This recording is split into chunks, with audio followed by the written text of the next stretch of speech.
DM को अपने जिले के एक पुलिस थाने की कार्यप्रणाली को लेकर कई शिकायतें मिल रही थीं। जनता का आरोप था कि थाने में उनकी शिकायतें नहीं सुनी जातीं, वहां का स्टाफ दुर्व्यवहार करता है और कई बार छोटे मामलों को भी लंबा खींचा जाता है। कुछ लोगों ने यह भी बताया कि थाने के कुछ कर्मचारी रिश्वतखोरी में लिप्त हैं।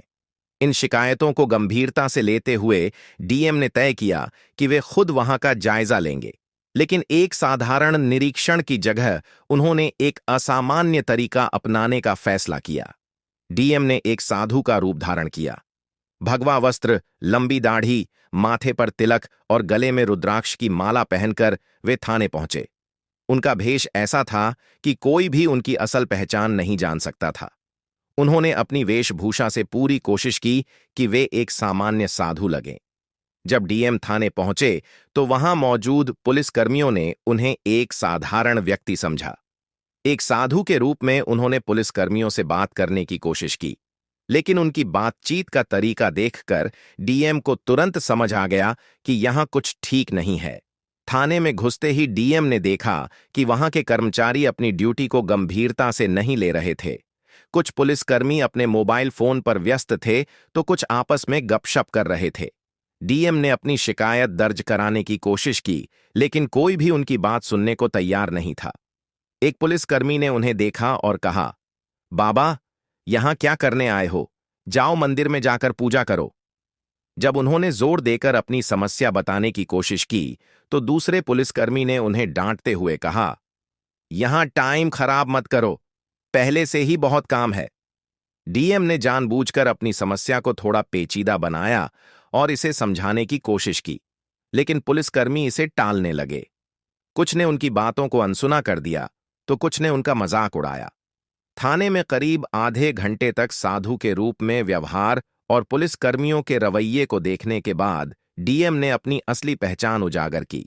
उन्होंने धीरे धीरे अपनी पगड़ी हटाई और अपने परिचय पत्र को दिखाते हुए कहा, मैं इस जिले का जिलाधिकारी हूं। यह सुनते ही वहां मौजूद सभी पुलिसकर्मियों के होश उड़ गए। जो कर्मचारी अब तक उनसे दुर्व्यवहार कर रहे थे, वे डर से कांपने लगे। थाने में एकाएक सन्नाटा छा गया। डीएम ने पुलिसकर्मियों को फटकार लगाई और कहा, आपकी ड्यूटी जनता की सेवा करना है, न कि उनकी समस्याओं को अनदेखा करना। जो साधु के भेष में है वह भी एक नागरिक है। क्या आप इसी तरह से सभी के साथ व्यवहार करते हैं? डीएम ने तुरंत मौके पर ही थाने की कार्यप्रणाली की जांच शुरू की। उन्होंने रिकॉर्ड्स देखे और पाया कि कई मामलों में लापरवाही बरती गई थी। शिकायतों का समाधान समय पर नहीं किया गया था और कुछ मामलों में तो फाइलें महीनों से पड़ी हुई थीं। उन्होंने थाने के प्रभारी अधिकारी को चेतावनी दी और वहां के कर्मचारियों को अनुशासन का पालन करने के सख्त निर्देश दिए। कुछ पुलिसकर्मियों को उनके दुर्व्यवहार के लिए सस्पेंड कर दिया गया, जबकि अन्य को सुधार का मौका दिया गया। यह घटना न केवल प्रशासनिक अधिकारियों के लिए एक मिसाल है, बल्कि हर सरकारी कर्मचारी के लिए भी एक चेतावनी है।